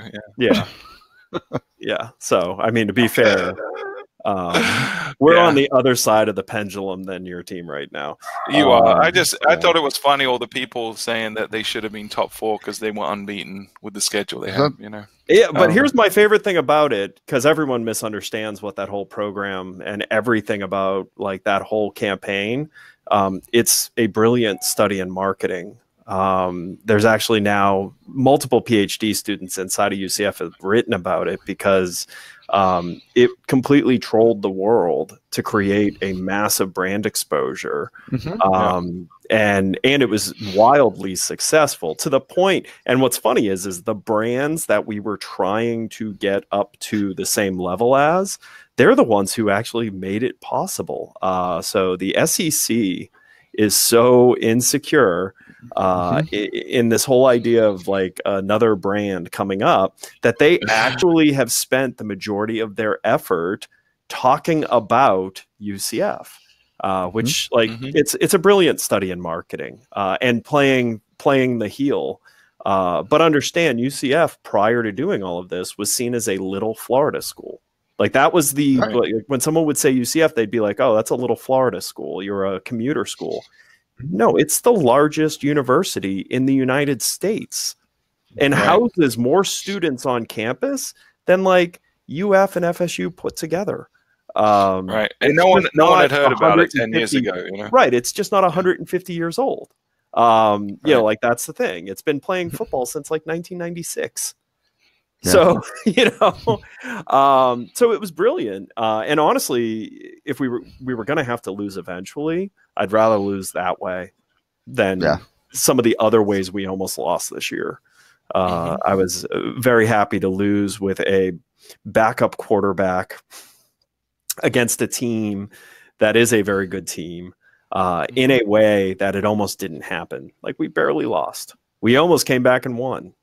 And even in what went wrong in those plays, like it was the best way it could have gone wrong. So I'm fine with it, especially because we should be announcing in the next like 48 hours a student transfer that's going to really trigger the SEC, which makes me laugh even more. And Ed's therapist has told him it's really important that he's okay with this. I thought I was going to be really, really bad. And I wasn't. I was surprised that when it happened, I was like, yeah, all right. So yeah. But anyways, It's okay. It is. There will be a morning. show. There will be a morning period. You have I think it's already all the way passed. until September. It has. That's No, good. yeah, like that's the thing. I think like it's already passed because none of us are mad at the way we lost. We lost by 8 points against a really good brand. To a good team. Yeah. Right. Like we lost a game that we were expected to lose, and we lost it by about the amount we were expected to lose it by. Yeah. So That's way better than being shut out by a team you were favored to beat by 4 points. So. Right. Or being Georgia, just in general right now. Yeah. And maybe that's also what made me feel better. But by the way, Lauren, you're muted because I see your mouth moving and don't hear anything. Yeah, I was trying to keep the dog barking to a minimum, but and you know, there's so many other ways. Bad referee calls, temporary referees are put in place and made bad Listen, because calls. that happens on both sides. As long as referees are bad consistently, they don't play a role in the game. And in this game, the referees were bad consistently. I have nothing to argue about on that side of it. It was just the pure fact. This was a quarterback's third start in his college career. And it was too big for him. And the team didn't pull out the extra effort to try and, overcome it. So I'm okay with all of that. And so Ed has already disposed of the kid's body in the, There is a player on our team that I was like, at the end of the game, I'm like, we need to cut this player. And that was just the irrational response. And when Ed says cut, he means cut. The player who spiked the ball, if you watch the game, because that was the swing in momentum that we never got back. You can't spike the ball in college football, by the way. Right. Yep. And it's a hefty penalty. Yeah. So, out of the other contents of things that you put together, Robert, was there anything that we missed since we covered pretty much all the fun things and the random ones that I threw in? Was there anything that you want to make sure we definitely hit before we close it out? No, I think we covered pretty much. I just threw in the 10 skills that will help you get a better job in 2019. Well, thank you. They were missing one really important one, which most applicants to us these days tend to lack, and that's common sense. But I know it's such a mislabeled thing because it's not common. Not a lot of people really have sense. Just brilliant. So, just as a thing for those who are watching the show and for us into consideration, I've already mentioned this to Ed. I'm thinking about as every time a turn of the year happens, whether we have the show at the right time of the week, and also do we have the right name? Because as we keep emerging more and more content into our conversations, is it still good to call it This Week in Hospitality Digital Marketing? I've never thought that was a good name. And college to football. be fair. To be fair. College football. I do agree with adding the and college football. We should make the title longer, if anything. I think. Well, yes, because it's not long enough. God knows. What is the character limit on a domain name? Do we know what that is? So is it 70 characters? We're going to find out. I'll tell you that right now. We're going to find out. Here's one. No, I was thinking I bought a few domain names just to have them for the Hospitality Show, the Marketing Show. There's a few variations, but the idea of it being, do we really need to designate digital anymore? I mean, truly, honestly, we started with it as being digital because it was a distinction. We now talk about marketing. To be fair, even when you started, digital was still not a distinction. Oh yeah, we were on the wave was already crested and rolling down. Yeah. I mean, we were doing this simply because people identified understanding that there was a conversation about it. Now, at this stage of the game, I mean, we're into our fourth year, well into our fourth year. You know, is it time for us to change it to the hospitality marketing? I think we should move it to timpeter.com. It's where the rest of the internet lives. It's a lot shorter right off the bat. First, there's more content there, right there. You know, those are two good ones right there. But just under consideration, because I'm going to make a new sign. That one's had its life. And we're doing the live broadcast at the Digital Marketing Conference again this year as well. So now, will everyone be there? The conference? I'll be there, yeah. I will be in Nassau with my family. Really? Okay, well. Yeah, we will miss you. There you go. Yeah. Don't lie. Robert, you'll be there. I am excited because I will actually meet Tim in person for the first time. I have not met Tim before. So wait, you've never met Tim in person? Never met Tim in person. It's going to blow your mind. He is 6'5". You know, that's funny because I think it was last year's where I'd met. I think it was where I met Lauren for the first time in person, and he's a giant. He is a giant, and I had no idea. Yeah, that's right. Yeah. Yep. Tim is also Tim is also a giant man. Yeah, little gnomish type guy. We'll do gnomish type. No, but we're gonna do the live show. Julie already asked me if we needed the table and so forth. I said, yeah, it'd be great. Close to power cable would be great. Yeah, they didn't give you crap or mistreat you about it this time. I guess apparently with Holly being in the mix and Robert being in the mix, we have a consensus now. Inside chat. They need to play nice to us. I didn't want to say anything for Tim, but Tim doing the thing they started talking about because I'm on the committee for the thing, and they said, "Well, who could be good?" I had Tim Peter, and everyone went, "Oh yeah." Yeah. No, it's good to have friends in low places. But exactly. But I've also told them to call it the HSMAI Digital Marketing Strategy. I can't even remember the name. That's what it is right now. Digital Marketing Strategy Conference should just be the marketing conference. Yes, that's it. Don't need all those extra words. It's not. The board, the digital council has been gone. It's absorbed into the marketing board, so it should be also change the conference name as well.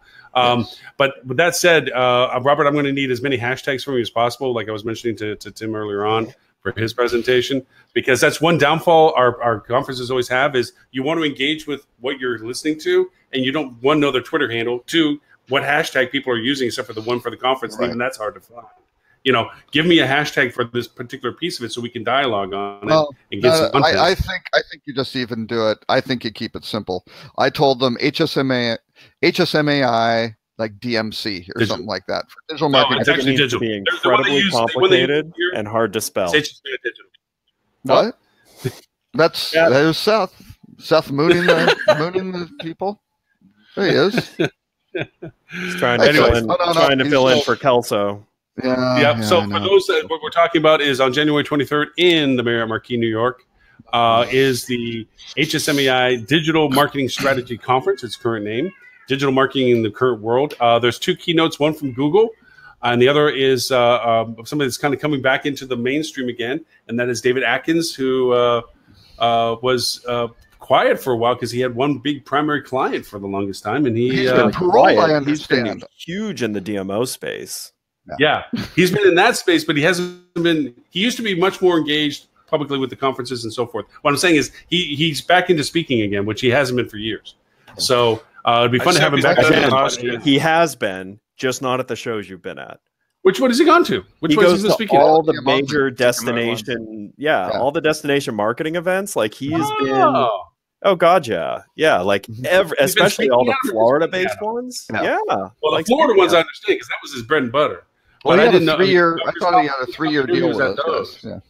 Yeah. I just didn't know he went outside of the Florida market. That's all. That's good to know then. All right, cool. No, he's really brilliant. I'm really as long as he's better than that futurist guy from last year. Because that was gosh, that was. Was he? No, to be fair, like it was us watching it. I'm sure to everyone else, they're like. And he did gave me an Amazon button, so I can't be that negative on him. An Amazon button for Keurig. He's the closing. That's true. And Holly has some fun pieces. Jay Hubbs, who is with Remington. I love Jay. Really funny, brilliant guy. Yeah. Huge Star Wars fan. Between Jay and Holly, it should be a blast to have them curate the whole conversation for the course of the day. Robert had a strong hand in the content that was being gen. Tim Peters used his strong hand. He's a strong hand. He's a strong hand. Anyway, slapped Holly, shook her, and said, "Come on, this is what we're gonna do." I'm sorry. I firmly believe Holly could kick your ass. Yeah, I think so too. Actually, Holly, my money's on Holly. Yeah. I think Holly take all us on and kick her. She'd be the Chuck Norris of everything. Yeah, pretty much. Yep. Agreed. Well, you guys all enjoy being in New York City at the end of January. I will be swimming with dolphins and pigs. So swimming with pigs. That swim? Have you not heard about the pigs in the Bahamas? No. Google it. You'll want to do it. There's the Exuma Islands are not far from Nassau, and the only thing on them are these pigs. And as you come up to the island, the pigs jump in the water and come up to you, and like they're like super friendly and will swim with you because people have been feeding them They're like looking for food, cabbage and stuff like that. So we're going to go swim with Stingrays do you. that in the Turks and Caicos. Yeah, all these sorts of animals will do things for But food. it's crazy because like the pigs are like go YouTube Exuma, EXHUMA pigs, and look at it and you'll be like, man, I want to do that. Mine was more St. Croix based, and it was the beer drinking pigs. So it's still kind of a common theme, but there was beer. Yeah. But all right. So with that in mind, also don't forget that there are Adrian Awards, which is HSMAI's big gala associated with announcing and identifying those who, submitted an award request and that got an award. I'm bitter on the Adrians this year. I'm completely bitter on them.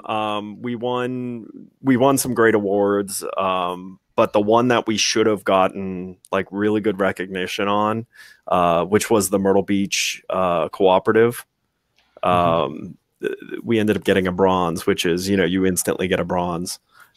It's probably the most interesting thing that's been done in the DMO space as far as like tying the whole market together. And has driven huge results for everyone in it.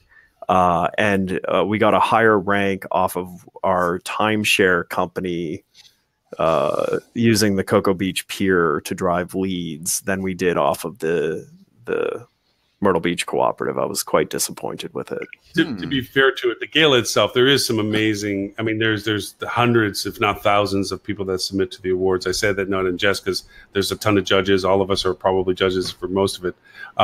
There are some exceptional presentations. The real value to me out of anything with the Adrians is the hour and a half prior to the awards, because the awards have already been determined and they're just being given. Right. Is the acknowledgement of the top 25, which last year we had the prestigious Mr. Tim Peter part of. Yep. And there's some brilliant minds in that conversation when we say that. The other is that with the networking that goes on beforehand, if ever you want to be able to dialogue with people that are really the in people to what's going on to their industry, the ones who will never otherwise return your phone call. Yeah, right. Exactly. These are people you can't get past the gatekeepers on. You can walk over and have a drink. Don't talk people. You get very far, but be able to connect and put a face and them to identify you. Awesome time. But it's still hands down does not beat. When is HSMA going to wake up and make Stewart one of the top 25 minds? Well, I'm 26 every year. Yeah, exactly. Just outside. Just outside. That much. Well, and all right, so we're going to I've now put two and two together. It's the restraining order, isn't it, Ed? It's the restraining order. That's why he's in the Bahamas. He can't even be. It's that distance. If we figure out the radius, yeah, from you New all York moved too close to Orlando, so I had to move out a little bit. Yeah, exactly. Yeah. Exactly. But we'll have to make that a corrective measure. The 1,700 mile. But I think Stewart needs to be nominated for top 25 minds. I think extraordinary minds. So, Robert, have you got it yet? Have you even hit? I've never. No, I've never cracked the top 1,500. Yeah. Europeans don't have so taste. What we need to start now, January 4th, on starting a petition to get all of you all on the top. We need a campaign. Why do I get the feeling Lauren is going to Fiverr right after this? Yep. Yeah. I think I got a plan. Here. Well, for the record, I think Robert needs it a lot more before I do. So. No, I think just because he's really old and been in the industry. Stuart's worried I'm going to die before I get recognized. Yeah, exactly. It could be a posthumous. I mean, it's a fair concern, Robert. Exactly. Hey, Robert, do you get to share who your new client is, or is that a secret? Oh, was a secret. Well, he doesn't have to share it. I think I can. Yeah. And I think if there's any doubt, and you absolutely should. I would probably wait till we press this. No. It has been. No, there's one last little thing. No, I'm working with JD Power now. In addition to Focusrite. Right, I managed to get both of them to kind of agree to let me do that, which is fantastic. Yeah. And they have really, really good data, and they're just embarking on a mobile app study across the whole travel sector, which will be very, very interesting. Wow. Ooh, I want to talk to you about that. Focusrite, and JD Powers is in this. And JD Powers, yeah. Wow. So I have access to some pretty interesting research. Yeah. It sounds like a top 25 mind to me, for sure. Yeah. JD Powers seems to say so. Ringer. All right. So with that said, we mentioned the Adrian's, definitely that, but I also want to make sure that with the digital marketing conference, honestly, the best, other than the content, the best is the networking. If you really want to meet some really cool people, that conference is so good. It just really, the reason why I'm friends with this year, I hear it's not going to be as great. Yeah, because when some person's going to be in the Bahamas. You would say that, wouldn't you? You would say that. I mean, it's really sad the conference isn't happening this year. Actually, this might be a down year, but other than this year, I heard Ed was going to be in the Bahamas. Actually, you guys may be able to meet my daughter. I don't know if I'll bring her by the conference, but she's going to be there with us. So we figured. You're saying if Ed was going to go there, you wouldn't have brought your daughter? Oh well, yeah, obviously, yeah, that's the point. Ed, will you get on the show when you're swimming with the pigs? Sure. Just hop on the show when you're with the pigs. Sure. We coordinate the can we hook a GoPro up to Webinar Jam? I'm thinking we can. Yeah, I think if we just have the right Wi-Fi, I think we're good. I could at least do a pre-recorded segment for you. We've never done that before, have we? We should. No, we have not done a pre-record. Pre-recorded segment. Holly couldn't be here today, but earlier she called in. If I keep working with my animation software, Holly will be with us. And she'll say whatever we want her to say. No. Lauren is now passed well beyond. We now know that he's not doing. Lauren is Black Mirror. Spam. Yeah, he's now going. Lauren's going full deep fakes now. Great. Nice. Nice. All right. With that, thank you everyone for having listened to our show today and the degradation thereafter. Mr. Stewart, if people want to know more about Fuel Travel and your amazing podcast, which are you doing a new one today? Yeah, we're actually doing one on reviews, responses to online reviews, the good, the bad, and the ugly. So how to respond to reviews, how not to respond to reviews, with real life examples of people that have done amazing jobs at just pissing off everyone that reads the reviews. Confrontational is absolutely that's the way to do it. That damn reviewer, or accusing the reviewer of being fake. That's my favorite. It's the best. I had so much fun researching this episode. It was phenomenal. It was some people out there have some real platforms. Are you going to look at platforms for usabilities, like consolidation platforms for aggregation of reviews and guest engagement and stuff? Do you guys look at any of those?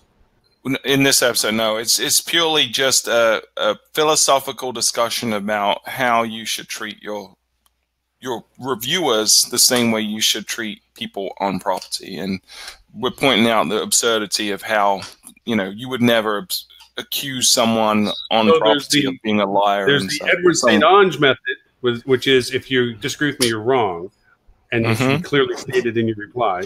And then there's the Stuart Butler method of, hey, let's all get along. You're probably right, but I'm not too sure. And then you have the Robert Cole method, which is the sure, whatever you said is fine with me, just as long as you don't say it to anybody else. See, you got the Ed method wrong. Like, so it's the Inception approach, which is ask a series of questions that get them to focus on what was good in their own mind and leave them with that. Yeah. There you go. Yeah.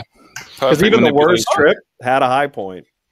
Yeah. It's all in how you ask. Send them their flip to photo is what he's saying. But if you want to check out the podcast, it's fueltravel.com/podcast, or just search for Fuel Hotel Marketing on any podcast catcher. And your tool for working with those reviews is Fiverr, right? Is that sponsored by Fiverr?